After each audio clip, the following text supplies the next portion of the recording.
bats les couilles, couilles, couilles. On bat les couilles.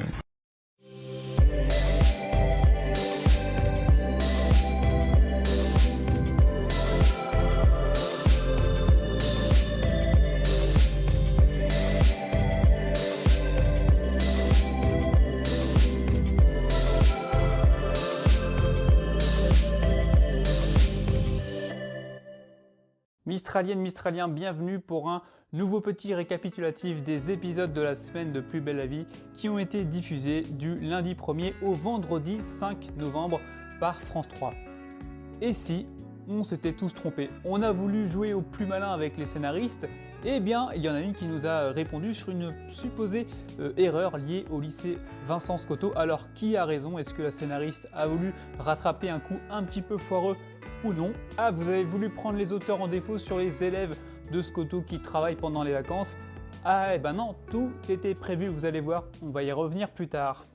Barbara. Nous Barbara? Ou bah, peut-être pas? C'est assez rare de voir une comédienne enchaîner ainsi deux intrigues principales, et bien c'est le cas pour Barbara qui pourrait retrouver son premier amour, hein, c'est le titre de cette vidéo, et bien on va l'évoquer. En tout cas, contre vents et marées, c'est la seule à vouloir sauver Abdel, enfin à penser pouvoir le sauver, puisque tout le monde le pensait mort. Donc là, super Barbara a enfilé sa petite cape de sauveteuse, et puis voilà, elle a fait parler son sixième sens, puisque évidemment Abdel n'est pas mort. Ils vont pas faire mourir deux personnages principaux, deux jeunes hommes, en quelques semaines, ce serait complètement stupide. De par un petit tour de passe-passe, Barbara nous fait croire qu'elle s'intéresse surtout à Nisma et Bilal. Elle fait même la leçon à Allison qui a abandonné ses adolescents.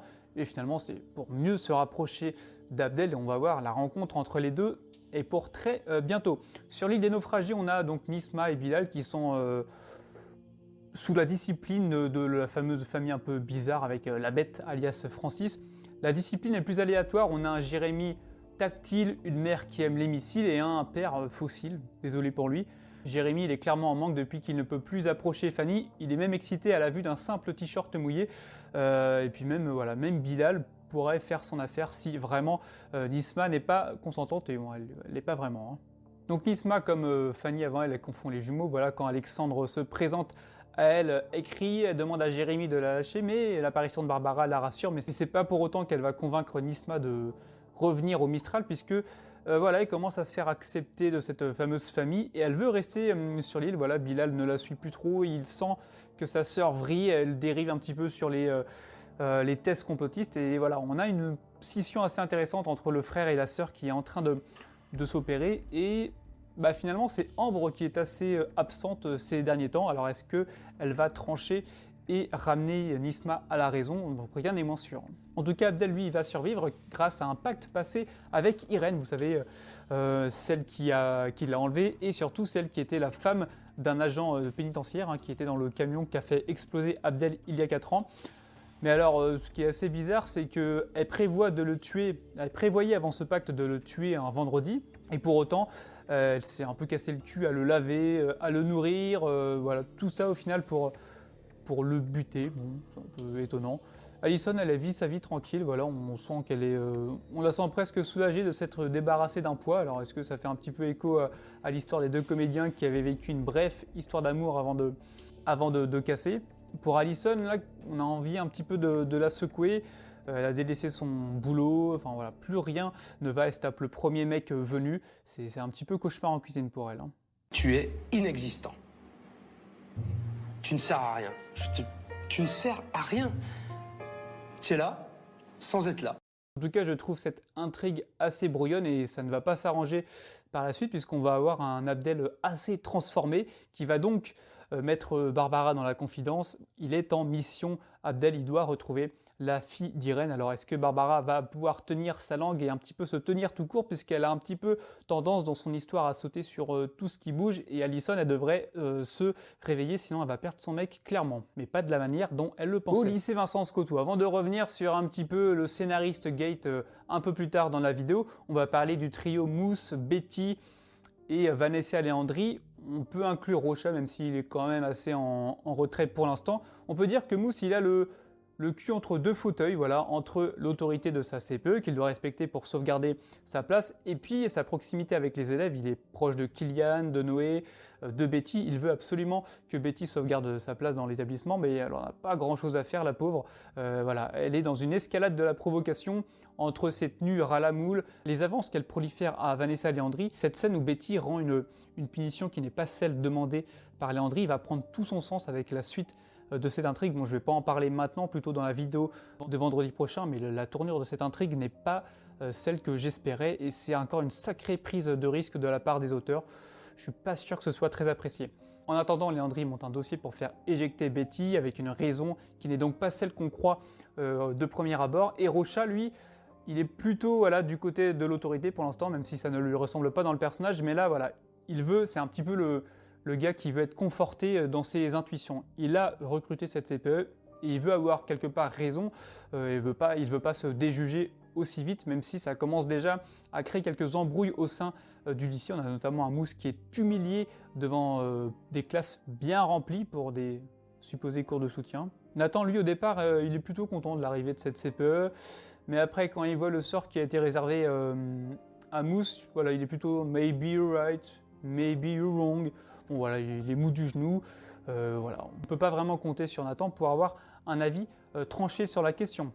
Entre Mousse et Vanessa, en tout cas, voilà, c'est un duel qui s'installe, puisque voilà, je vous ai parlé de cette humiliation, mais Mousse va se venger aussi en enregistrant Vanessa contre son gré, et ça peut faire pencher la balance en faveur de Mousse, puisqu'on y apprend que depuis le départ, depuis le premier jour, Vanessa veut absolument faire virer Betty, et bien avant les frasques répétées de la jeune femme, et des frasques surtout graduelles. Voilà, les provocations sont de plus en plus intenses, mais à en croire l'enregistrement, le sort de Betty était scellé dès le départ. En tout cas, qui Rocha va-t-il choisir entre Betty et Vanessa, car elle lui a clairement fait comprendre, la CPE, que c'était Vanessa ou Betty. Peut-être que pour la première fois, Rocha envie la place de proviseur du lycée Revel qu'il déteste tant. Si Adriana était partie à Milan, elle n'est pas partie à Milan, elle est déjà de retour dans le cabinet du docteur Romain Vidal, qui en a assez déjà de voir ses patients s'agglutiner pour ne pas grand-chose, puisqu'effectivement, il demande plus à voir la présence de la belle Adriana que se faire soigner. On a un peu des patients qui rendent hommage à une célèbre pièce de Molière. Il y a eu l'effronterie de me dire que je n'étais point malade. C'est une impertinente. Grenade! Est-il possible qu'on laisse comme ça pauvre malade tout seul?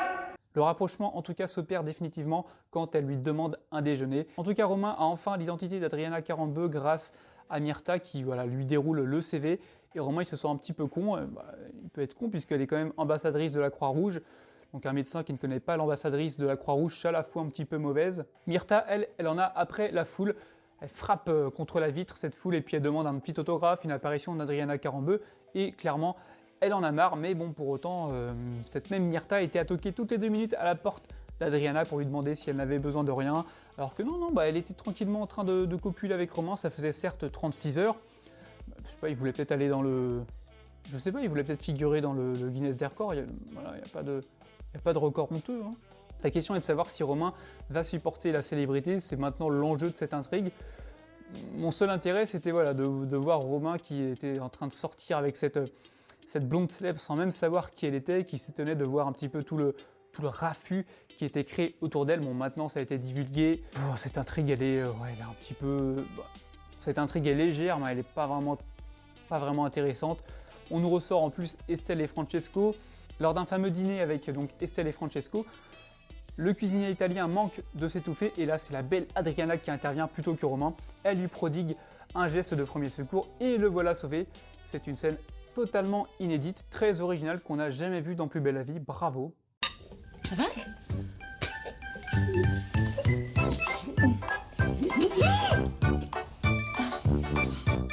Non, je suis pas sûr, mais écoute, ça coûte rien d'essayer. Messieurs, dames, j'ai besoin de tous vos encouragements. Attention, on a une, on a deux, on a trois. Ah! Non, c'est pas tout à fait pareil. Aussi, je ne sais pas s'il faut mettre ça sur le dos d'autodérision ou non, mais on a une scène qui va intervenir dans les prochains jours, durant laquelle 2 pipelettes vont s'en prendre à Adriana Carambeu en ignorant qu'elle est à quelques mètres d'elle à déjeuner avec Romain. Il y en a une qui la défend en disant qu'elle reste belle pour son âge et l'autre qui qui lui reproche d'avoir tiré un petit peu sur la chirurgie esthétique en accumulant les opérations. Et alors dans la discussion, les deux amis indiquent « Ah, tu as vu, il y a Adriana Carambeu, apparemment elle est sur Marseille ».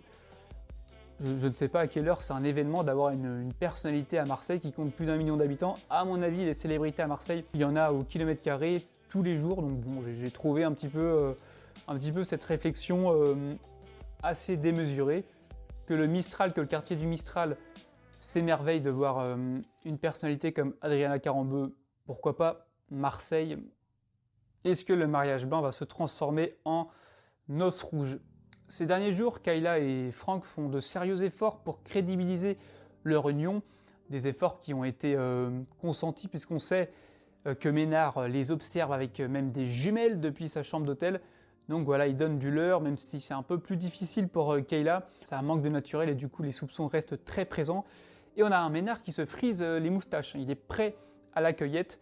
Pourtant, il fait croire au couple qu'il abandonne le combat, qu'il s'est trompé pour la première fois et qu'il quitte donc même le quartier.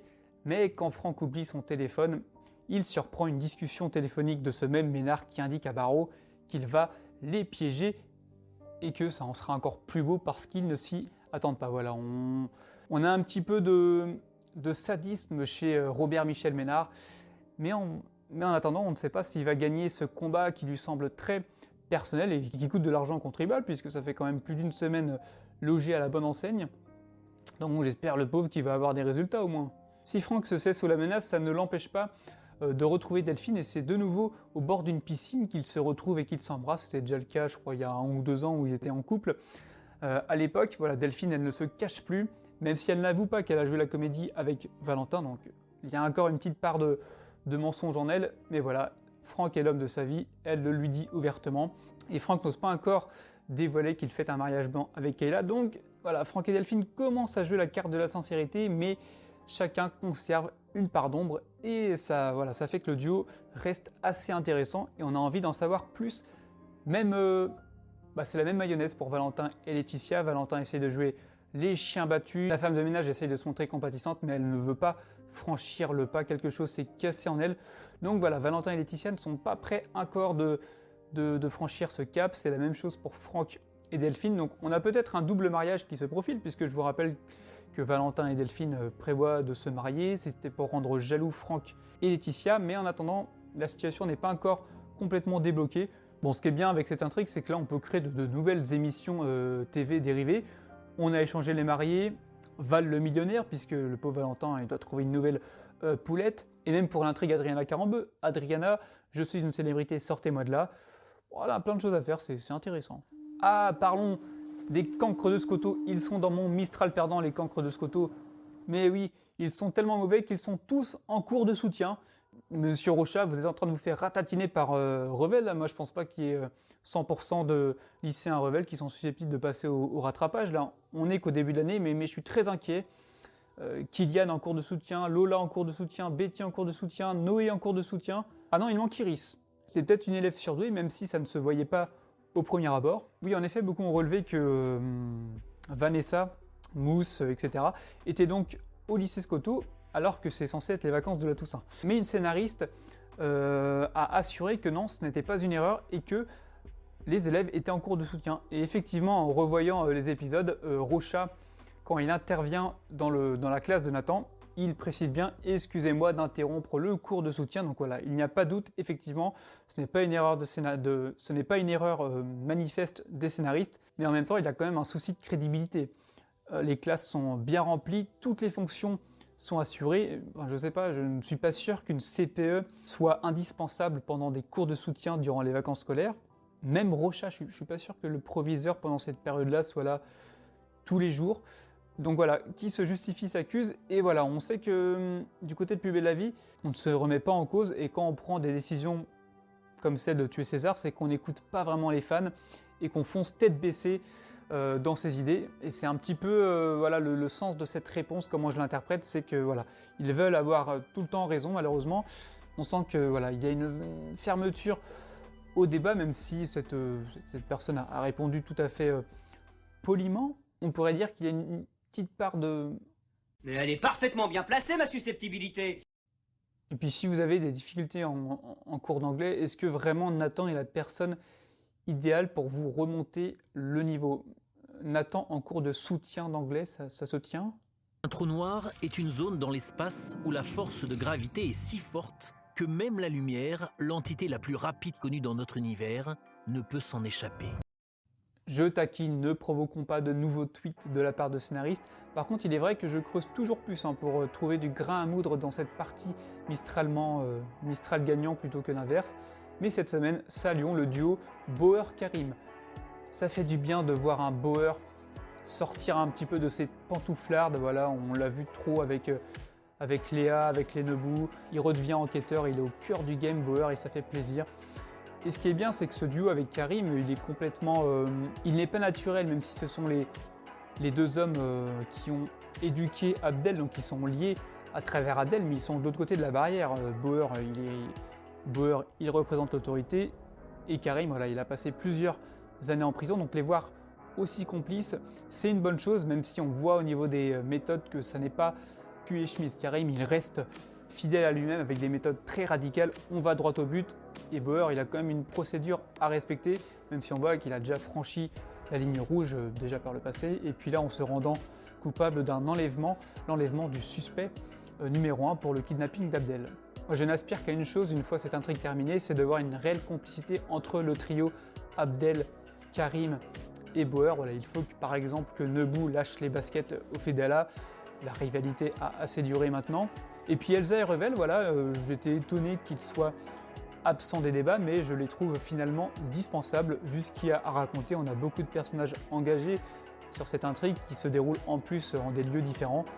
Donc voilà, on pourra très bien remettre cette histoire à plus tard. Voilà, ça ne me gêne pas qu'on n'ait pas encore de suite à cet adultère, mais pour autant, voilà, faut pas faire revenir Karim et Elsa ensemble, ce n'est pas non plus le but, je pense, de cet arc. Il y a un temps pour tout, les Fedala ont beaucoup de temps d'antenne en général dans l'année, donc voilà, je fais confiance aux scénaristes pour aborder cette partie-là un petit peu plus tard. Et bien voilà, c'est ce qu'il y avait à dire cette semaine de Plus belle la vie. Pénélope, elle attend vos pouces bleus, vous pouvez aussi vous abonner, le lien est présent soit dans le générique ou alors dans la description avec la petite cloche. D'ailleurs, si vous vous abonnez, Pénélope s'engage à vous. Ah, et 2/3 des spectateurs qui sont des femmes, non, faut supprimer la fin. Ouais. Pénélope, elle attend vos pouces bleus, vous pouvez aussi vous abonner, le lien est présent soit dans le générique ou alors dans la description avec la petite cloche. Et sachez que ma charmante Pénélope est rémunérée à la hauteur de mes guest hommes. Il n'y a pas de travail gratuit à 9h22 le 2 ou 3 novembre. Elle continue de bosser à temps plein pour un bon salaire jusqu'à la fin de l'année, rassurez-vous. Eh bien, il ne me reste plus qu'à vous souhaiter un bon week-end, une bonne semaine pour ceux qui retrouveront cette vidéo un petit peu plus tard. Et restez fidèles à ce podcast qui est vôtre, mais surtout mistralement nôtre. Et bye bye. Oh, c'est bon, là, j'ai fait sincère tout ça. Ouais. Oh, c'est bon, on sera à 200 abonnés lundi là.